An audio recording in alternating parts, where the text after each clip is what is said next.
اللہ کر رہا ہے. قال رب فأنظرنی الی یوم یبعثون.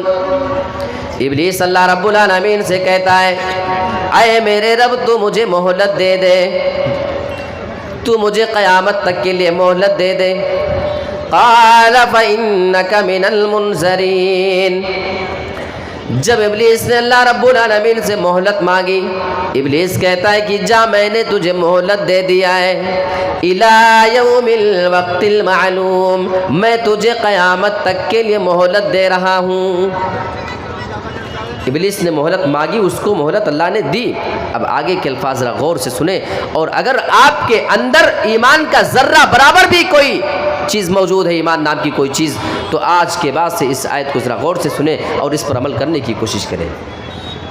قال رب بما اغویتنی لأزینن لہم فی الارض. ابلیس کہتا ہے اے میرے رب تو نے مجھے گمراہ کر دیا، تو نے مجھے گمراہ کر دیا ہے.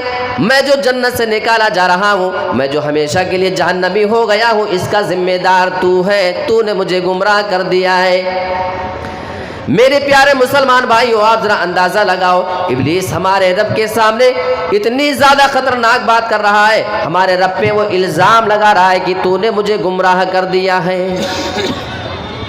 ہمارے رب پہ الزام لگانے والے اس مردود کے اوپر ہمیں اس سے عداوت ہونی چاہیے، ہمیں اس سے دشمنی ہونی چاہیے. قرآن میں اللہ نے تو کہہ دیا ہے وہ تمہارا کھلا دشمن ہے، لیکن افسوس ہم اسے اپنا کھلا دشمن نہیں مانتے. آگے اس کے الفاظ دیکھو، لَأُزَيِّنَنَّ لَهُمْ فِي الْأَرْضِ. جب میں زمین کے اندر جاؤں گا اے میرے رب، میں تیرے بندوں کے لیے گناہوں کو دنیا کے اندر مزین کر دوں گا، میں تیرے بندوں کے لیے گناہوں کو بنا سوار کر کے پیش کر دوں گا.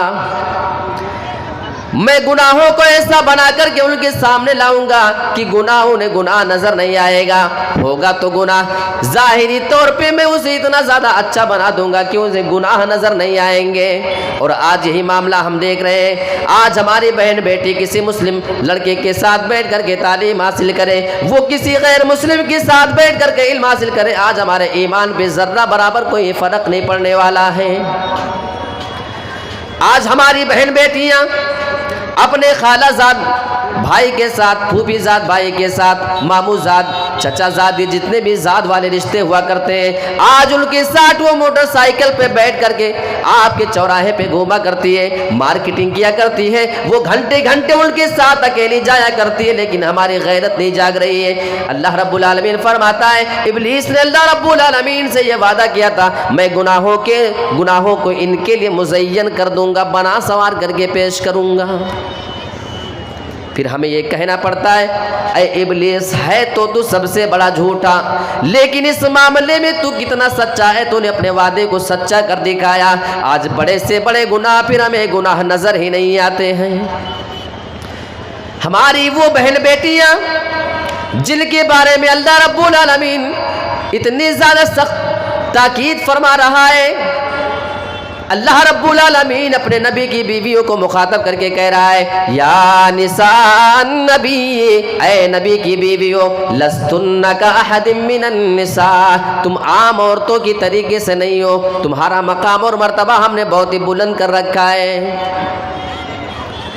ان اتقیتن فلا تخضعن بالقول، اگر تم اللہ رب العالمین کا خوف رکھتی ہو، اگر تمہارے اندر اللہ کا ڈر ہے، فلا تخضعن بالقول، تو تم اپنی آواز میں لچک پیدا نہ کرو.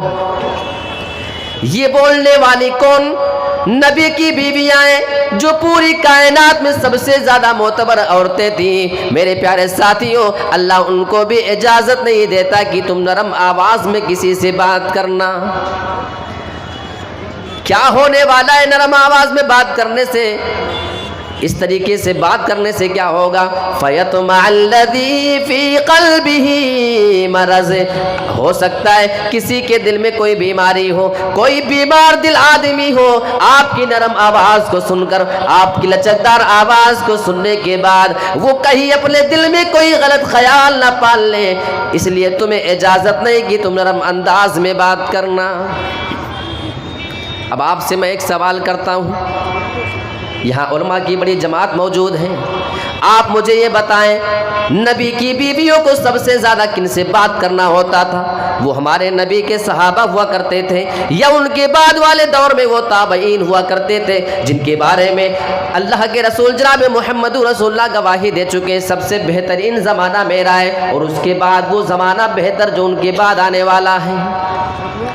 وہ نبی کی بیویاں ہیں اور وہ نبی کے صحابہ ہیں جن کے سامنے ان کو زیادہ باتیں کرنا پڑتی تھی, جن کے سامنے انہیں مخاطب ہونا پڑتا تھا. اللہ بیان فرما رہا ہے ہاں بھلے وہ نبی کے صحابہ ہی کیوں نہ ہو لیکن تم ان کے سامنے بھی نرم انداز میں لچکدار آواز میں بات نہیں کر سکتی ہو. جبکہ ان صحابہ کا مقام اتنا زیادہ ہے, ان کا ایمان اتنا زیادہ مضبوط ہے. اللہ رب العالمین نے قرآن مجید کے اندر ان کے ایمان کا حوالہ دے ڈالا ہے.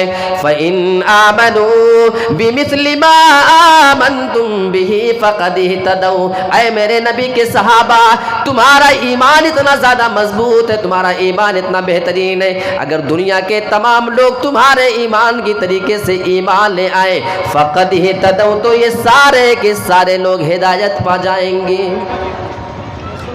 ہے ان کا ایمان قابل نمونہ, ہے قابل مثال, لیکن خبردار اے نبی کی بیویوں اگر تمہیں میرے نبی کے صحابہ کے سامنے بھی بات کرنی پڑے تو خبردار نرم انداز میں بات نہیں کر سکتی ہو. اگر نبی کی بیویاں صحابہ کے سامنے ایسے بات نہیں کر سکتی ہیں, ہماری بہن بیٹی اسکول اور کالج میں پڑھے گی, یونیورسٹی میں پڑھے گی, ایک بینچ پر بیٹھے گی, اس کے ساتھ اس کی باتیں ہوں گی, اس کی ملاقاتیں ہوں گی, اس کا ذمہ دار کون ہے؟ فیصلہ آپ کے حوالے. بس اتنی بات اس میں چھوڑتا ہوں. مخلوط تعلیم کا بہت بڑا نقصان ہے. اب آگے ایک اور چیز ہے, نمبر 3. باتیں بہت ساری ہیں اور بہت ترتیب وار ہے لیکن میں وقت کی رعایت کرتے ہوئے بہت مختصر لے کے چل رہا ہوں, اور اس میں ہمارے مخاطب ہمارے نوجوان ساتھی ہیں. غیر مسلموں کے ساتھ بہت زیادہ یارانہ تعلقات. دیکھو میں ہندو مسلم یکتا کے خلاف بات بالکل نہیں کر رہا ہوں. ابھی آپ نے دیکھا کہ ہم نے کس طریقے سے محترم کو اپنے یہاں اسٹیج پہ بلا کر کے ان کا اکرام ہم نے کیا. یہ محبت ہے, یہ رہے گی, ہمیشہ رہے گی, میں اس کا انکار نہیں کر رہا ہوں, لیکن میں جو کہنا چاہ رہا ہوں کچھ دوسری بات ہے.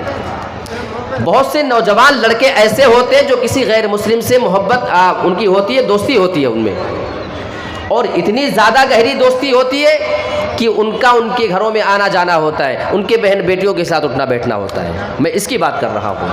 اور کبھی کبھی وہ لڑکا اگر ممبئی چلا گیا, کہیں دور چلا گیا کمانے کے لیے, اور اس کی بہن کو اگر مارکیٹنگ کرنا ہے, اب بائک تو گھر پہ ہے, گاڑی کھڑی ہے, لیکن لے کے جائے کون؟ دوست کا کال آتا ہے اپنے غیر مسلم دوست کے پاس کہ میری بہن کو بائک سے اٹھاؤ اور مارکیٹنگ کرا کے گھر میں لا کے چھوڑ دو. ایسا ہوتا ہے کہ نہیں ہوتا ہے؟ بہت سی جگہوں پہ میں نے یہ مناظر دیکھا ہے.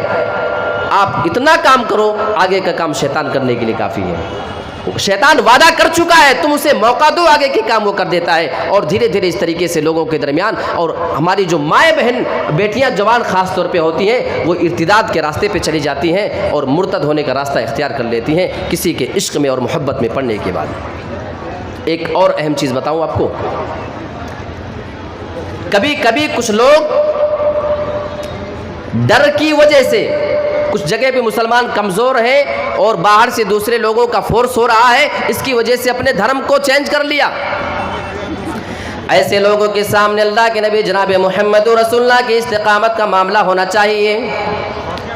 ہمارے نبی مکہ کے اندر اسلام کی تبلیغ کر رہے ہیں, پورے 13 سال تک آپ مکہ میں دعوت دے رہے ہیں. آپ کو مارا جا رہا, آپ کو گالیاں دی جا رہی ہیں. کبھی آپ خانہ کعبہ میں نماز پڑھتے ہیں تو آپ کے اوپر اونٹ کی اوجڑی لا کے ڈالا جا رہا ہے. کبھی کوئی آپ کے گھر کے سامنے دروازے پہ رات میں کانٹے بچھا کر کے چلا جایا کرتا. جب محمد کے بچے صبح کو نکلیں گے, اٹھیں گے تو ان کے پیر میں کانٹا چبھے گا, ہم کو اچھا لگے گا. کبھی یہ طریقہ اختیار کیا جاتا تھا, نبی کے گھر میں صحن میں کھانا بن کر کے رکھا رہا ہوتا تھا. وہ اتنا زیادہ سیف گھر نہیں ہوا کرتا تھا, لوگ باہر سے کوڑے کرکٹ لا کر کے نبی کے گھر میں ڈال کر کے چلے جایا کرتے تھے.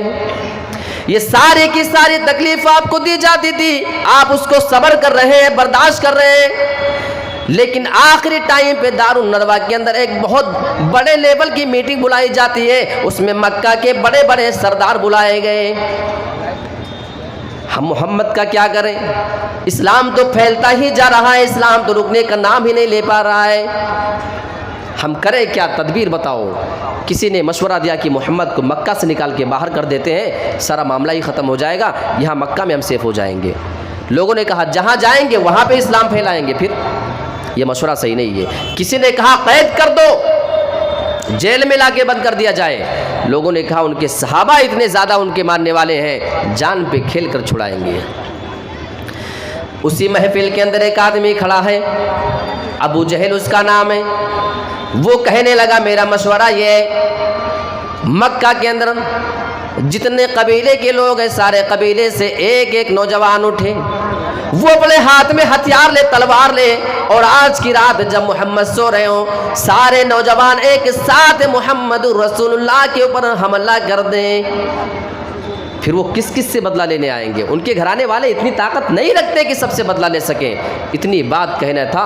اسی مجلس کے اندر ایک آدمی آیا ہوا تھا، بڑا بزرگ نظر آ رہا تھا، جو کہہ رہا تھا کہ میں نجد سے آیا ہوا ہوں۔ وہ ابلیس تھا حقیقت میں۔ وہ کھڑا ہوتا ہے اور کہتا ہے القول ما قال الرجل، بات تو اسی نوجوان کی مجھے مناسب معلوم ہوتی ہے، میرا بھی یہی مشورہ ہے جو اس نوجوان کا ہے، اور یہی بات طے پاتی ہے۔ آخر اللہ کے نبی صلی اللہ علیہ وسلم کو قتل کرنے کی پلاننگ کر لی جاتی ہے۔ تب اللہ رب العالمین نے حضرت جبرائیل کو بھیج کر آپ کو مکہ سے نکلنے کا حکم دے دیا، میرے نبی اب مکہ آپ کے لیے سیف نہیں ہے۔ کون کہتا ہے کہ آپ اسلام پر چلیں گے آپ کے پیروں کے نیچے پھول بچھائے جائیں گے؟ ہمارے نبی کو اپنے وطن سے محبت ہے۔ آپ اپنے بیوی بچوں کو چھوڑ کر کے جا رہے تھے، آپ اپنے دوست احباب کو چھوڑ کر کے جا رہے تھے، آپ اپنے گھر بار کو بھی چھوڑ کر کے، زمین و جائیداد کو چھوڑ کر کے وہاں سے نکل رہے ہیں۔ اللہ کے نبی جب نکلنا چاہ رہے تھے مکہ کو دیکھتے ہیں، آپ نے فرمایا اے مکہ تو مجھے پوری سرزمین میں سب سے زیادہ محبوب، سب سے زیادہ پسندیدہ ہے، اگر آج یہ تیرے باشندے مجھے مجبور نہیں کر دیتے تو میں تجھے کبھی چھوڑ کر کے نہیں جاتا۔ تو مصیبت آنے پہ ہجرت کرنا ہے، اسلام سے اپنے آپ کو نہیں پھیرنا ہے۔ تو یہ ایک وجہ ہے۔ ایک اہم چیز بتا کے اپنی بات کو ختم کرتا ہوں، یہ لاسٹ پوائنٹ ہے ہماری نوجوان لڑکیوں کے لیے۔ آپ دیکھیں بسا اوقات یہ کسی ایکٹر کی فین ہے، کسی فلاں ایکٹریس کی یہ فین ہوتی ہیں، فلمیں دیکھ رہی ہیں، کبھی کبھی فلم کے اندر ایک کردار دکھایا جاتا ہے، لڑکی مسلم ہے، غیر مسلم لڑکے سے محبت کرتی ہے، لیکن گھر والے شادی ہونے دینا نہیں چاہ رہے کیونکہ دھرم دوسرا ہے۔ اب وہ اسٹوری 2 گھنٹے کی ایسی بنائی جاتی ہے کہ یہ لڑکی اسٹوری دیکھ دیکھ کر کے بیچاری سیریس ہو رہی ہے، لڑکی کی آنکھوں میں آنسو ہے، کیوں؟ یہ فلاں لڑکی جو مسلم ہے غیر مسلم لڑکے سے محبت کرتی ہے، اس کی شادی ہونا چاہیے، یہ اس کا دل اندر سے کہہ رہا ہے، اس کی آنکھوں سے آنسو نکل رہے ہیں اس منظر کو دیکھنے کے بعد، یعنی دل سے وہ مانتی ہے کہ دھرم بیچ میں آڑے نہیں آ سکتا ہے، اس کا دل بول رہا ہے۔